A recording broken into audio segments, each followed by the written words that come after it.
Non, mais à chaque fois que je regarde le clip, je me dis, wow, le travail qu'il y a derrière, les séances d'enregistrement et tout, le tournage. Donc à chaque fois, je repense en fait ce qui s'est passé derrière.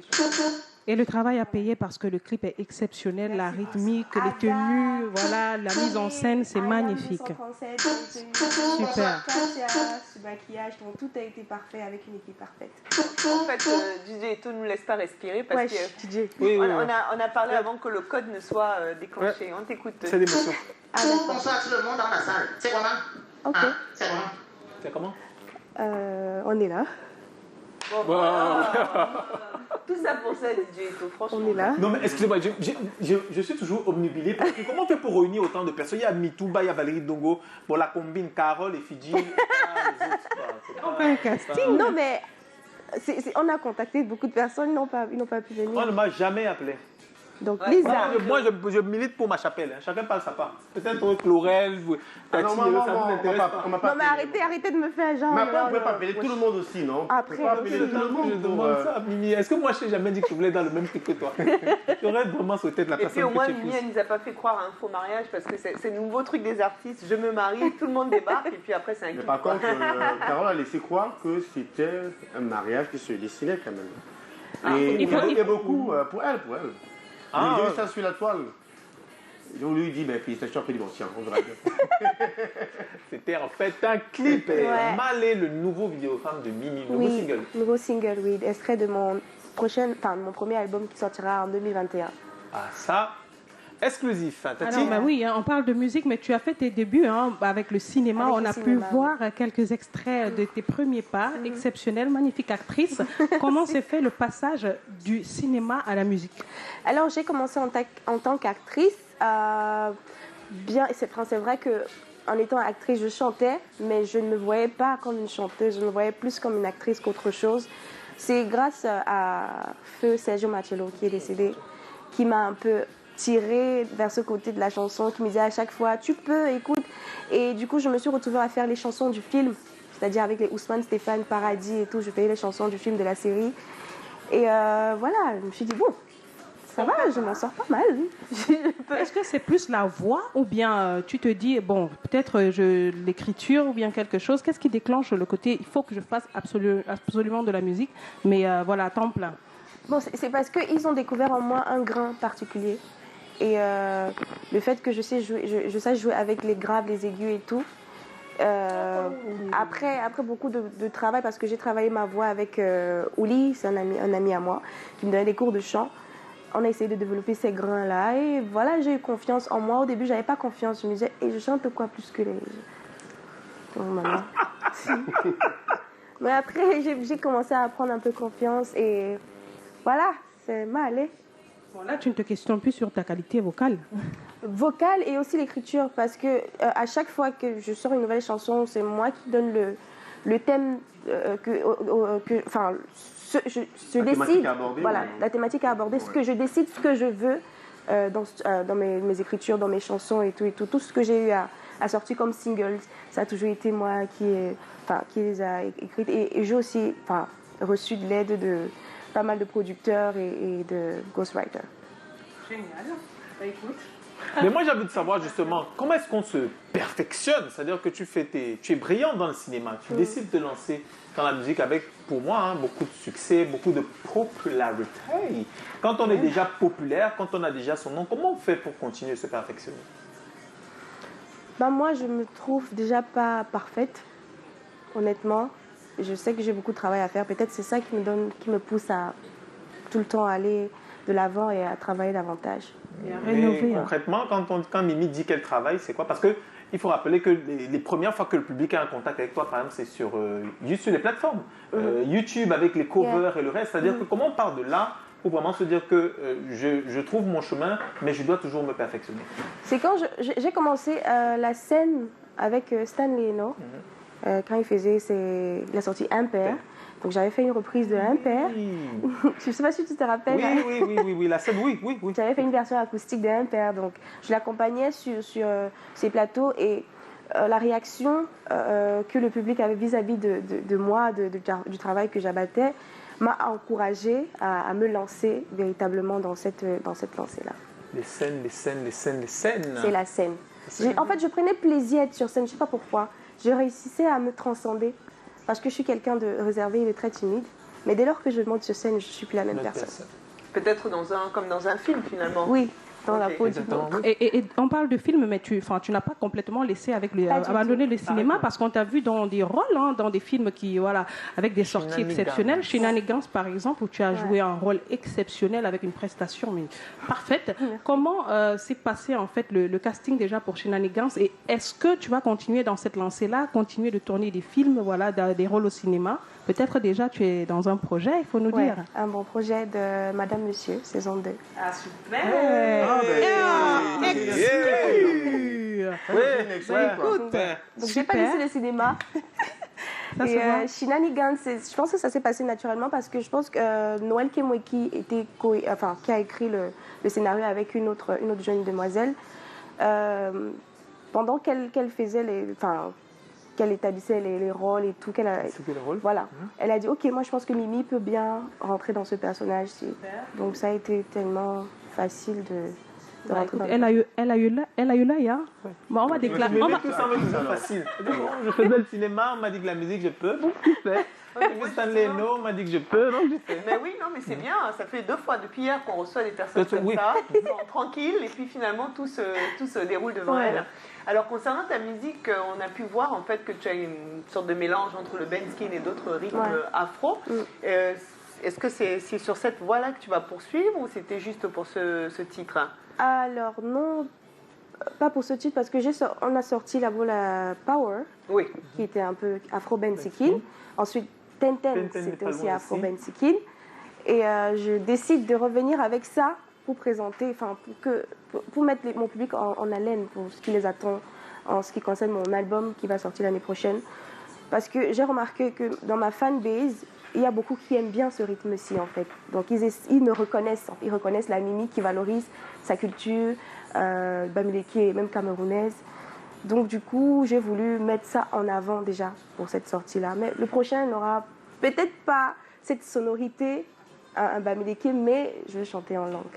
Mais après, sinon, ça te va plutôt très bien. Les balafons, les tam-tams, coloration purement culturelle et traditionnelle même. Merci. Ça te va bien. Pourquoi ne pas rester dessus? Ça ferait plaisir à ceux-là qui aiment bien ce qu'on appelle l'afro-bensikin. Afro-bensikin. Voilà, c'est cool. Le temps peut-être se revendiquer un registre purement camerounais, parce qu'à côté là-bas, on dit en Côte d'Ivoire, un peu comme au Nigeria, on fait certes la musique urbaine, mais on ajoute un peu de la culture, de la tradition même nigériane. On gagnerait à faire pareil au Cameroun, par exemple. C'est vrai. Voilà. Je pense qu'il y a d'autres artistes qui le font. Hein. Enfin, je veux dire, c'est pas. On le fait ce mélange-là. Il y a plusieurs artistes chez nous qui. Oui, beaucoup de personnes qui s'y essayent. Oui, il faut bien qu'on se revendique carrément et que ça puisse impacter pas qu'au Cameroun, au-delà du Cameroun. Considérons que l'afro-bensikin, c'est un projet purement camerounais et les artistes camerounais puissent l'imposer au-delà de nos frontières. Oui, mais ça, c'est pas toujours une question de sonorité, c'est une question de marketing. Et bon, ça, c'est un autre sujet. C'est encore un autre sujet. Après, si on revient sur Mimi, elle est artiste, actrice aussi, mais elle est aussi une jeune femme et une maman. Ouais. J'ai bien envie, parce que vous avez un emploi de temps, je suppose, dingue. Comment on fait l'équilibre entre la vie de maman, d'artiste, d'actrice, les concerts, les voyages? C'est un peu trop. Enfin, les promos. Ça se passe comment? Tu gères ça comment? Au début, j'emmenais ma fille partout. Parce qu'elle a allaité jusqu'à 1 an, 3 mois. Sans blague. Oui. Donc je l'ai emmenée partout, que ce soit au Ghana. Je crois que je l'ai emmenée au Ghana, elle avait 1 mois. Ah oui, c'était pour les Afrimas. Et après, à Tchang, je l'ai emmenée partout avec moi parce que je voulais vraiment qu'elle suive bien son processus de croissance. Voilà.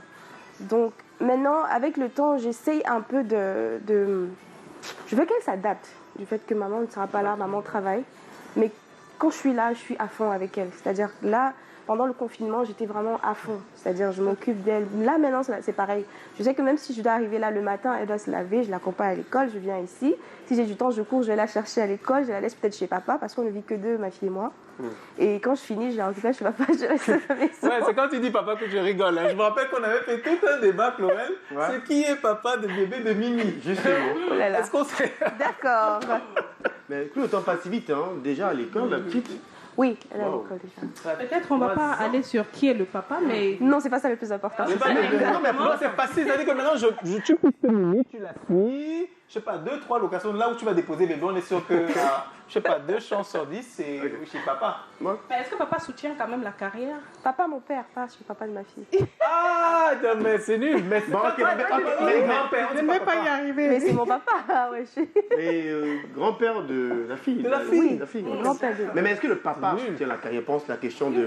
Est-ce que le papa Le papa de la fille, moi je le disais, hein, Ou même ton papa. Oui, mais papa, il soutient la Est-ce qu'on ne peut pas reparler de musique et cinéma? Bah voilà, merci, parce que là...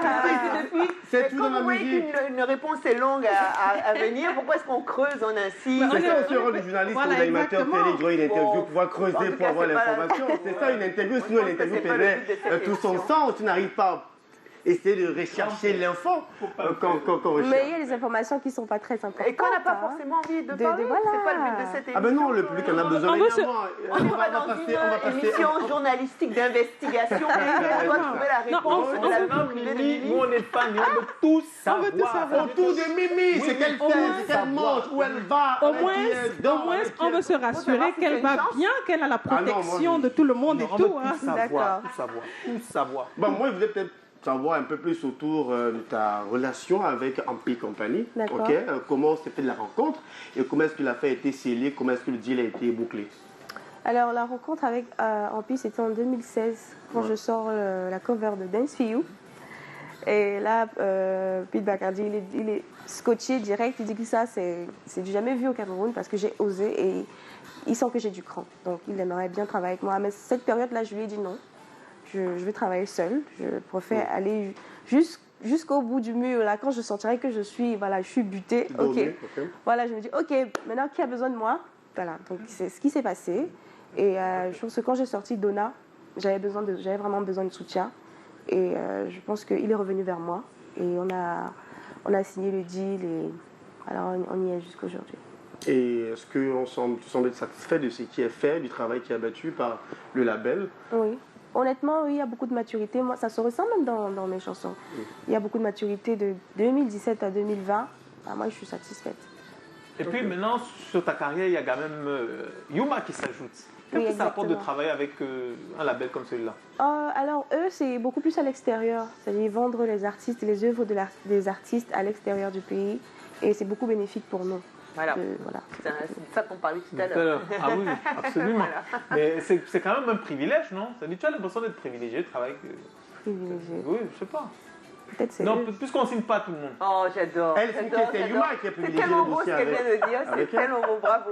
Franchement, bravo. Confiance en soi et l'assurance. Mais elle le mérite bien parce qu'elle est brillante, qu'elle est talentueuse. Si Yuma est venue, c'est pas parce qu'elle est, c'est pas trop quoi, non, c'est parce qu'on trouve qu'elle a quelque chose. Un talent qui va peut-être payer ce mois de décembre, on veut savoir peut-être, parce que c'est un mois très mouvementé où des artistes ont des prestations et autres. Quel est le programme de Mimi pour ce mois de décembre? Bon, déjà, je voulais d'abord sortir cette chanson avant de vraiment être calée sur tout mon programme. C'est vrai que je suis pas mal demandée à gauche, à droite, mais le plus important maintenant, c'est faire la promo de cette chanson-ci. Véritablement radio, télé, tout ce qui va avec.